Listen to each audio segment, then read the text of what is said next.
दोस्तों नमस्कार। दोस्तों आपका फिर से हमारे यूट्यूब चैनल में बहुत बहुत स्वागत है। दोस्तों आज है 13 दिसंबर शनिवार। तुम्हारा इस संदेश को सुनना अत्यंत आवश्यक है, क्योंकि यह कोई साधारण शब्द नहीं बल्कि वो स्वयं कैलाश की गहराइयों से निकली हुई चेतावनी है जो तुम्हारे हृदय को जगाने आई है।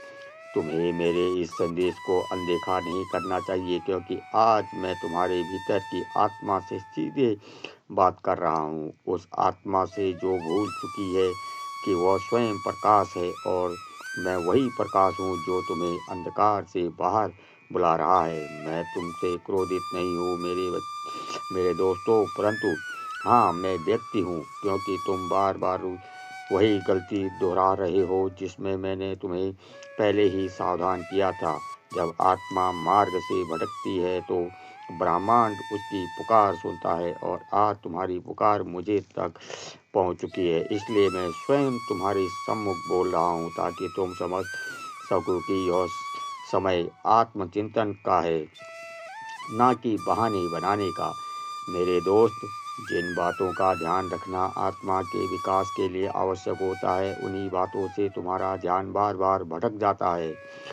तुम मुझसे प्रसन्न करना चाहते हो, पर तुम्हारे कर्म तुम्हारे इरादे के विपरीत जा रहे हैं।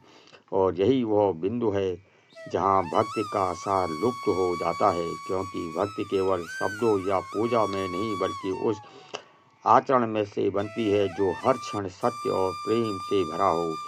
तुम यह नहीं समझ पाते कि भक्ति केवल एक क्रिया नहीं बल्कि एक अवस्था है, जहाँ मन, वाणी और कर्म तीनों एक होकर ईश्वर से एकत्व को प्राप्त करते हैं, और यही एकत्व का स्थान तुमसे छूट गया है। इसलिए अब मैं तुम्हें उस सत्य का से अवगत कराना चाहता हूँ जो शायद तुमने पहले कभी नहीं समझा, क्योंकि यह सत्य तुम्हें तुम्हारे ही भीतर के ब्रह्मांड से जोड़ देगा। मेरे दोस्त, मैं सर्वव्यापी हूँ, हर आत्मा में, हर जीव में, हर श्वास में मैं ही विद्यमान हूँ। तुम सब मेरे ही अंश हो। मेरी नज़र में कोई ऊंच चीज नहीं, बड़ा या छोटा नहीं। हर आत्मा मेरे लिए समान है, क्योंकि मैं विभाजन नहीं करता, मैं एकता हूँ। और जब तुम किसी जीव को तुच्छ समझते हो तो तुम मुझ में नहीं, अपने अहंकार में गिर जाते हो। मैं तुम्हारे हर कर्म को जानता हूँ, तुम्हारे भीतर को पहचानता हूँ, उसे भी मैंने महसूस किया है। तुम्हारे आंसुओं की हर बूंद मुझ तक पहुँची है, क्योंकि तुम्हारे आंसू केवल जल नहीं, वो आत्मा की पुकार होते हैं। और जब आत्मा पुकारती है तो मैं मौन नहीं रह सकता, मैं उत्तर आता हूँ तुम्हारे पास, तुम्हारे उस दंड से बचाने बचाने जिसके लिए तुम्हें अभी तैयार नहीं किया गया है। तुम सोच भी नहीं सकते कि तुम्हें काफ़ी कैसे मिली।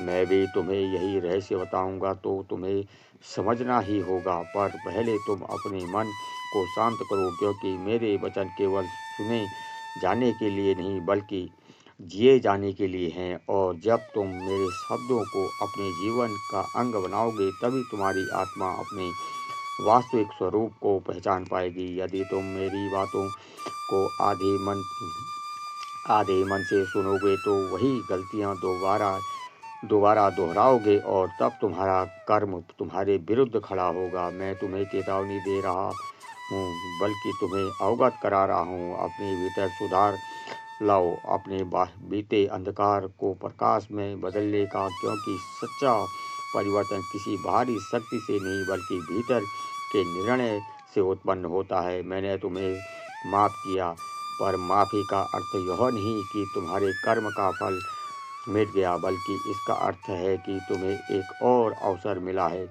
स्वयं को प्रकाश में ढालने का, अपने कर्मों की अग्नि से अपनी आत्मा को शुद्ध करने का। और यह वही क्षण है जब आत्मा पुनर्जन्म लेती है बिना मृत्यु के स्पर्श के।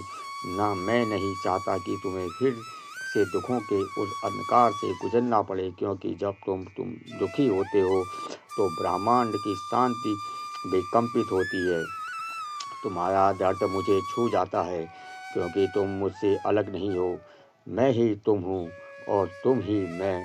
और जब तुम पीड़ा सहते हो तो कैलाश भी मौन नहीं रह सकता। इसलिए हो जान लो मेरे दोस्त, मेरा हर आंसू व्यर्थ नहीं गया। तुम्हारे भीतर जो सुधार आया है, वो पछतावा जागा है, वही तुम्हारी आत्मा की नई शुरुआत है। क्योंकि जब आत्मा गलती स्वीकार करती है तभी वह ब्रह्मांड के द्वार पर दस्तक देती है, और तभी मैं उसके भीतर अपने प्रकाश का संचार करता हूँ, ताकि वह अपने अंधकार को पहचान सके और उसे पार कर सके। तुम्हारी यात्रा अभी समाप्त नहीं हुई, बल्कि अब प्रारंभ हो रही है। क्योंकि आत्मा तब तक भटकती रहती है जब तक कि वह अपने अस्तित्व में के सत्य को नहीं पहचान लेती। मैंने तुम्हें इसलिए माफ़ किया क्योंकि मैं केवल न्याय नहीं, मैं करुणा भी हूँ, और करुणा वही शक्ति है जो सबसे गहरे पाप को भी परिवर्तन की संभावना में बदल देती है। मेरे भीतर की जो अग्नि है वह दंड देने के लिए नहीं, प्रज्वलित हो करने के लिए है, आत्माओं को शुद्ध करने के लिए जलती है। इसलिए जब तुम पीड़ा सहते हो तो वह दंड नहीं, वह शुद्धिकरण होता है। वह प्रक्रिया होती है जहाँ आत्मा अपने ही बोझ से मुक्त होती है और पुनः मेरे चरणों की ओर लौटने का साहस कर पाती है। मेरे दोस्त, याद रखो, हर दुख, हर असफलता, हर टूटन एक संदेश है। मैं तुम्हारे जीवन के मैं कार्य कर रहा हूँ। तुम सोचते हो सब बिखर गया है, पर वास्तव में मैं तुम्हारी पुरानी पहचान को तोड़ रहा हूँ, ताकि तुम अपने सच्चे स्वरूप को देख सको। और यही मेरा वरदान है। जो पहले तुम्हें परीक्षा लगता है वह अंततः तुम्हारी मुक्ति बनता है। तुम्हारे भीतर जो परिवर्तन आ रहा है वह धीमा है पर गहरा है। जैसे किसी पत्थर के भीतर से जल का स्रोत फूट पड़ता है। तुम शायद महसूस न कर पाओ, पर हर बार जब तुम अपने क्रोध को शांत करते हो, हर बार जब तुम किसी को क्षमा करते हो, उसी क्षण तुम मेरे और निकट आ जाते हो। क्योंकि क्षमा ही वह सेतु है जो मनुष्य को ईश्वर से जोड़ता है। कभी कभी तुम सोचते हो कि मैं मौन क्यों हूँ, क्योंकि तुम्हारी प्रार्थनाएं क्यों नहीं सुनता। पर सत्य यह है कि हर शब्द, हर आहार अनहने भाव से सुनता हूँ। पर जब तक तुम्हारा हृदय शांत नहीं होता तब तक मेरे उत्तर को पहचानना असंभव होता है। क्योंकि मेरी आवाज़ शोर में नहीं, मौन में गूंजती है। तुम यह मत सोचो कि मैं दूर हूँ, मैं कभी दूर नहीं होता। तुम मुझसे जितनी दूर महसूस करते हो वह तुम्हारे अपने भय की परछाई है। मैं तो तुम्हारे हृदय की गहराई में ही बैठा हूँ। बस तुम अपनी आंखें बंद करके देखो, तुम्हें वही मिलेगा, वह प्रकाश जो कभी बुझा ही नहीं था।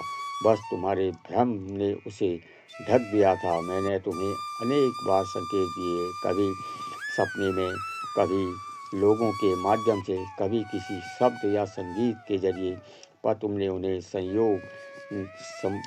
संजोया ही नहीं। अब समय आ गया है कि तुम उन संकेतों को पहचानो।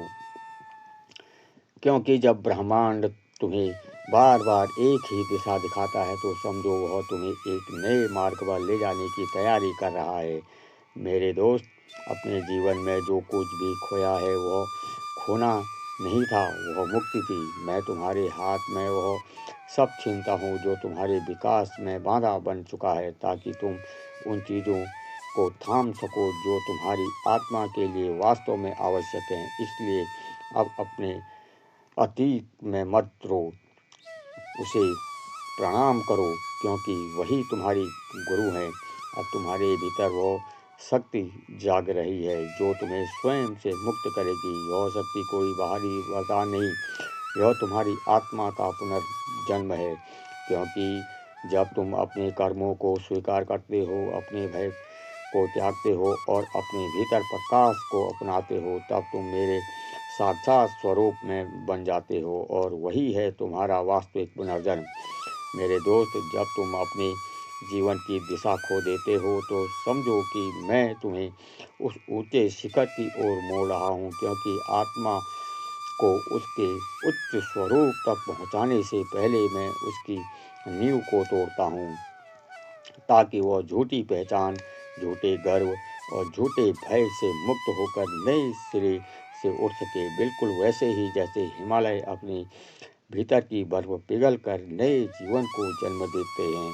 तुम सोचते हो कि तुम्हारी प्रार्थनाओं का उत्तर देर से क्यों आता है, पर मैं तुम्हें बताता हूँ, मेरे उत्तर समय के अनुसार नहीं चेतना के अनुसार चलते हैं। जब तुम्हारी चेतना तैयार होती है तभी मेरा आशीर्वाद प्रवाहित होता है, क्योंकि मैं तुम्हें वह नहीं देता जो तुम मांगते हो, मैं तुम्हें वह देता हूँ जो तुम्हारी आत्मा को चाहिए, और यही मेरी कृपा का सबसे बड़ा रहस्य है। कभी तुम अब कहते हो कि तुम टूट चुके हो, पर मैं कहता हूँ कि वह टूटन तुम्हारी असली शक्ति है, क्योंकि जब यही तुम्हारा वास्तविक पुनर्जन्म और मेरी अनंत कृपा है। ये मेरे दोस्त, अब तुम्हें यह समझ आ गया होगा कि तुम्हारा जीवन केवल तुम्हारा नहीं बल्कि मेरे प्रकाश और करुणा का प्रतिबिंब है। जो तुमने महसूस किया, जो जागृत किया, वही तुम्हारी सच्ची शक्ति है। याद रखो, मैं हमेशा तुम्हारे भीतर हूँ, हर कदम पर, हर सांस पर, हर विचार में, हर तुम्हारे काम में।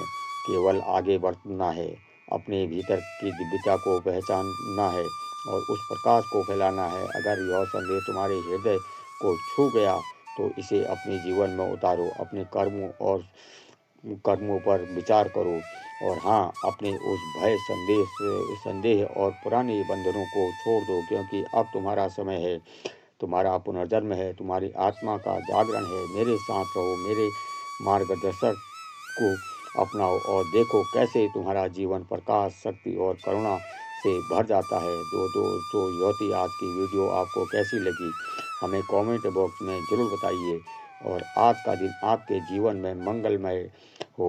भगवान भोलेनाथ की कृपा आप सभी पर बनी रही। तब तक लेते हैं आपसे विदा। जय सिया राम। हर हर महादेव।